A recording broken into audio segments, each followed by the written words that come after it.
Jumpa lagi dengan saya, Willy The Rooms, tetap di The Sinners Channel.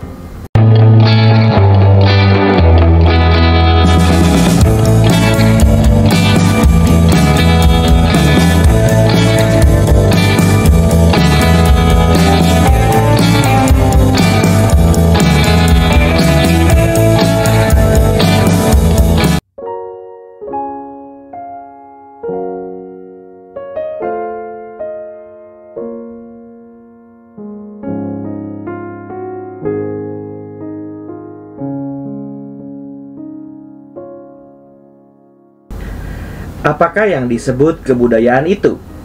Budaya adalah semua hal yang berkaitan dengan pencapaian manusia dalam membangun kelompok sosialnya. Ide-ide dari hasil perenungan pikiran, pemanfaatan alam, penetapan nilai-nilai kehidupan, hasil kerajinan, dan juga ekspresi seni. Richard Niebuhr dalam salah satu buku klasiknya, Christ and Culture, mengatakan bahwa esensi dari kebudayaan itu sulit untuk didefinisikan, tetapi kita masih bisa menggambarkan beberapa karakteristiknya. Menurut Niebuhr, yang merupakan karakteristik penting adalah budaya selalu terikat dengan kehidupan manusia di dalam masyarakat sosial. Setiap elemen yang dihasilkan oleh pribadi tidak akan menjadi suatu kebudayaan kecuali jika elemen tersebut mempunyai dampak sosial. Niebuhr melanjutkan dengan menjelaskan karakteristik berikutnya, yaitu kebudayaan, yang adalah suatu pencapaian manusia. Kita tidak bisa mengatakan bahwa sungai adalah budaya manusia, tetapi kita bisa mengatakan bahwa bendungan yang dibangun untuk mengumpulkan air sungai adalah budaya manusia. Lalu, hal berikut yang disorot oleh Niebuhr adalah bahwa kebudayaan juga harus mempunyai sistem nilai untuk mengarahkan gerak perkembangan budaya menjadi konsisten kepada satu tujuan. Apakah tujuan itu? Niebuhr mengatakan bahwa seluruh dunia ini percaya bahwa tujuannya adalah kebaikan manusia.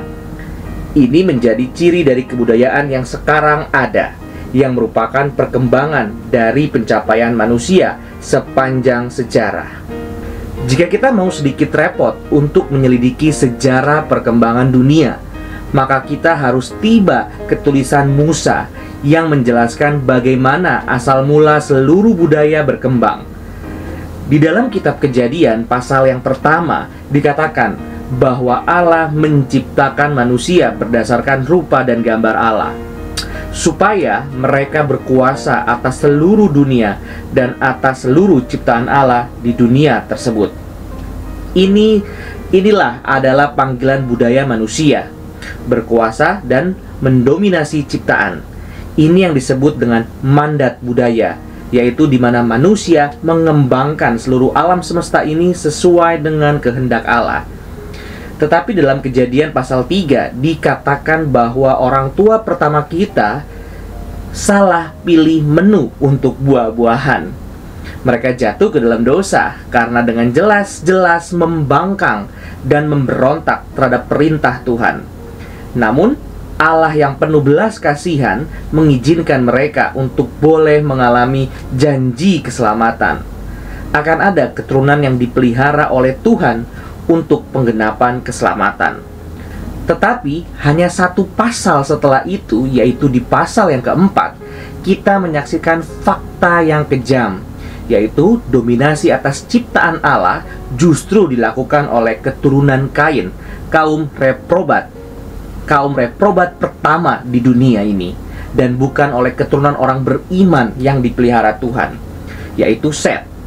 Kain menjadi orang pertama yang menjadi arsitek sekaligus pengembang ilmu teknik sipil dengan membangun kota pertama di dunia ini. Lalu pencapaian keturunannya pun tidak kalah hebat. Ada yang menjadi juragan ternak, ada yang menjadi ahli musik, dan ada yang menjadi pencipta teknologi pertama.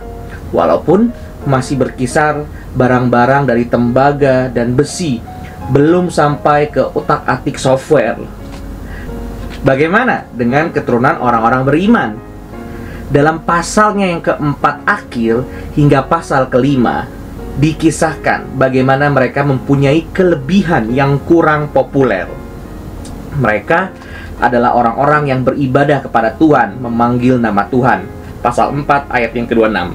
Bergaul dengan Tuhan, pasal 5 ayat 24. Dan berharap kepada Tuhan, pasal 5 ayat 29. Kalau disuruh pilih, orang tua zaman sekarang pasti akan lebih suka kalau anak-anaknya mempunyai keahlian keturunan Kain daripada keturunan Set.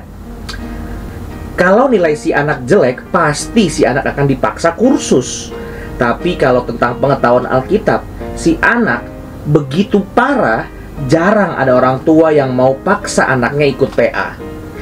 Bagaimana mau dipaksa kalau orang tuanya sendiri juga malas belajar Alkitab?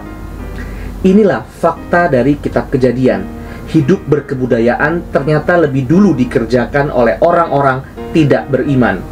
Bahkan salah satu pencapaian budaya manusia yang pertama yaitu Menara Babel juga dilakukan oleh manusia dengan tujuan memberontak kepada Tuhan.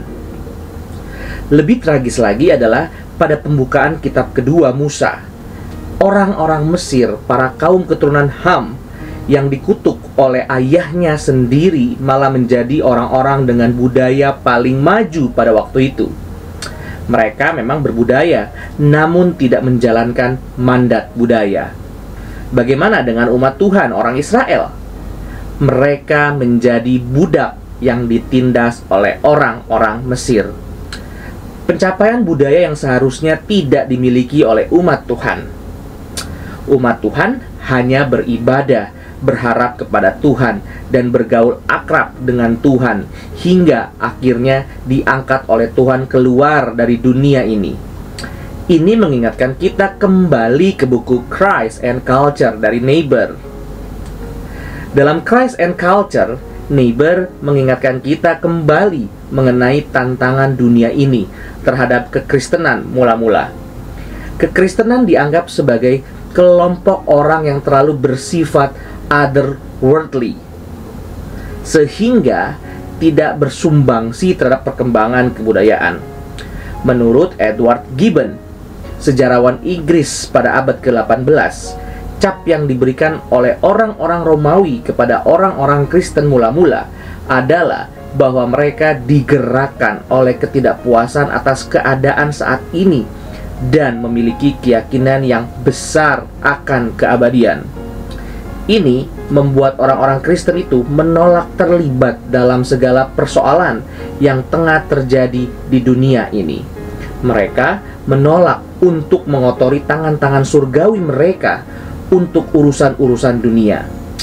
Mereka hanya mengurusi hal-hal surgawi, atau sama seperti keturunan Set, mereka hanya mengurusi ibadah kepada Tuhan, berharap kepada Tuhan, bergaul dengan Tuhan, hingga akhirnya diangkat ke surga. Tetapi, benarkah hal-hal tanda kutip surgawi ini merupakan sesuatu yang sedemikian remeh sehingga dapat dikatakan tanda kutip hanya? Ternyata tidak. Seorang tokoh pencerahan yang paling besar yaitu Immanuel Kant memberikan pemikirannya mengenai perkembangan kebudayaan.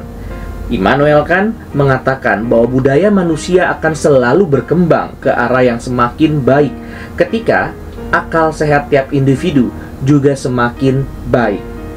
Menurut Kant, setiap manusia mempunyai kecenderungan untuk bersaing, egois, dan akan melakukan apapun untuk kebahagiaan dan kepuasan diri sendiri.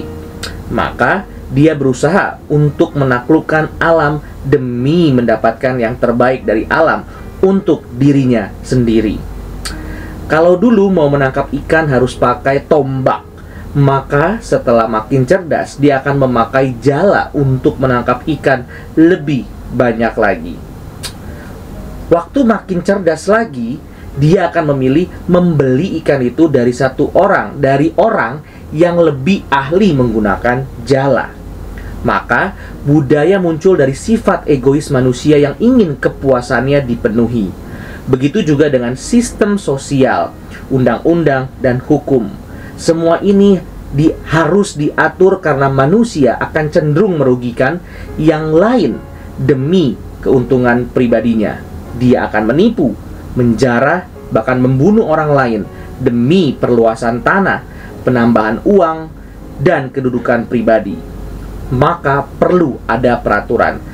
Tetapi Immanuel Kant mengatakan ini semua dilakukan oleh orang yang rasionya belum berevolusi baik-baik. Oke, Immanuel Kant tidak persis mengatakan kalimat ini. Ini sudah memakai bumbu tambahan.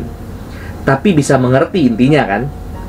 Masih ada sisa otak monyet di dalamnya. Orang yang benar-benar sudah berpikir jernih akan tahu bahwa merugikan orang lain pada akhirnya akan merugikan dirinya sendiri. Inilah tesis utama dalam karyanya Menuju Perdamaian Abadi. Bagaimana perdamaian bisa tercapai? Yang pertama adalah dengan pendidikan, lalu yang kedua adalah dengan kebebasan. Kalau manusia-manusia berotak separuh monyet dibiarkan bebas, mereka pasti akan terus-menerus berperang dan saling merugikan. Karena itu, perlu diikat oleh kuasa hukum yang mutlak. Tapi kalau manusia-manusia itu sudah pintar, dia akan menyadari kerugian yang lebih besar kalau berada dalam tatanan masyarakat yang saling menipu dan saling membinasakan. Karena itu rasio yang semakin baik akan menuju kepada moralitas yang juga semakin baik. Dan semakin moralitas manusia menuju kebaikan, maka kebebasan manusia menjadi pencapaian yang pasti terjadi. Kebebasan individu yang rasional akan menjamin kemajuan kebudayaan baik secara teknologi maupun sosial.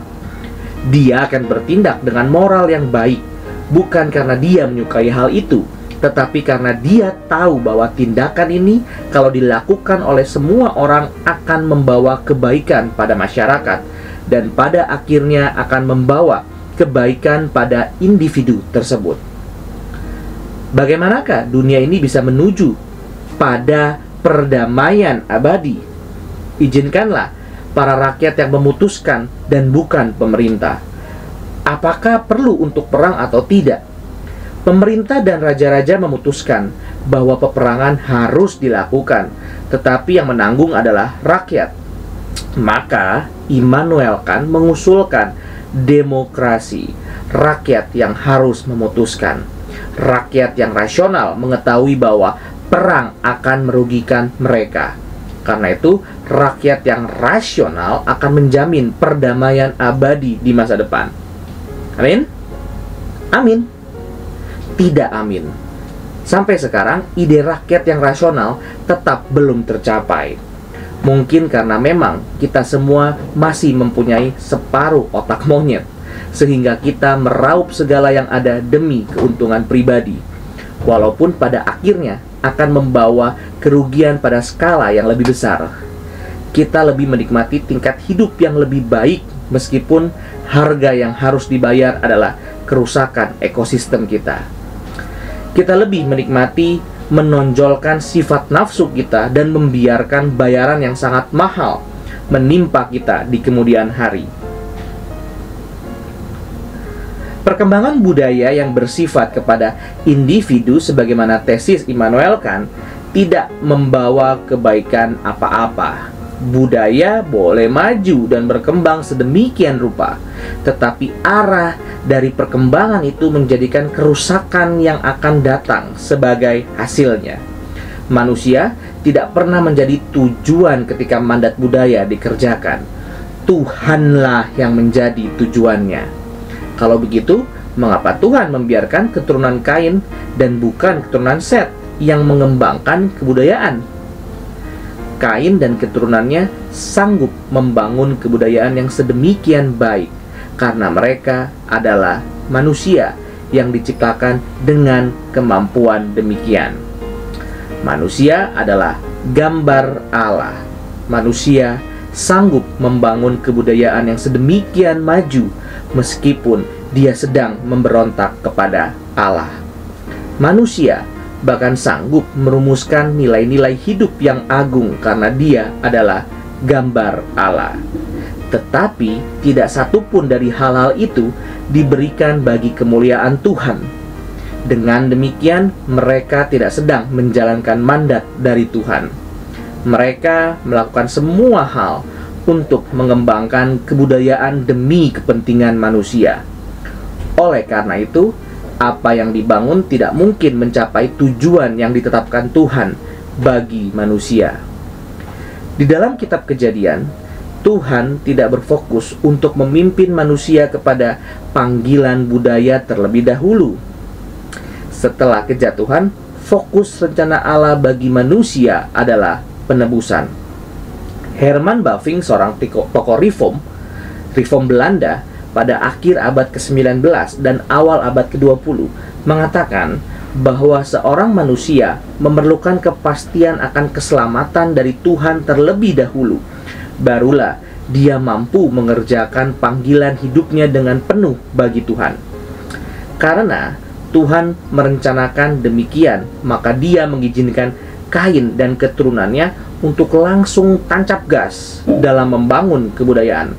Tetapi dia memanggil keturunan Set untuk terlebih dahulu beribadah kepada dia, berharap kepada dia, dan berjalan bersama dia, hingga saatnya dia mengangkat mereka untuk ada bersama-sama dengan dia. Sebagaimana yang saya katakan sebelumnya, ini bukanlah hal remeh yang dapat disebut hanya, tetapi ini adalah dasar yang paling penting untuk pembangunan kebudayaan manusia di kemudian hari. Orang-orang tebusan inilah yang akan mengambil segala pencapaian dunia ini dan mengembalikan arah tujuannya agar kembali kepada Tuhan yang telah mengasihi mereka dan menyerahkan anaknya, yaitu Yesus Kristus, bagi mereka. Dalam penelitian Gibbon, orang-orang Romawi menertawakan orang-orang Kristen mula-mula sebagai orang-orang yang menantikan surga dan ingin cepat-cepat keluar dari dunia ini. Tetapi, andai saja orang-orang Romawi itu masih hidup saat ini, maka mereka boleh mempelajari sendiri apa yang sudah dilakukan oleh sekelompok tanda kutip sekte Kristen yang ingin ke surga ini dalam kebudayaan manusia. Filsafat, musik, seni, politik, ilmu sosial, ekonomi. Bidang manakah yang belum disentuh oleh tanda kutip sekte bagi mereka ini dan tidak dibuat menjadi semakin baik? Kiranya kita boleh menggumulkan hal ini untuk melanjutkan panggilan budaya yang Tuhan bebankan kepada orang-orang tebusannya, untuk membalikan arah dari penciptaan dunia ini bagi kemuliaan Tuhan, Sang Pencipta, Sang Penebus, dan Sang Penyempurna seluruh ciptaan ini. Terima kasih. Tuhan Yesus memberkati.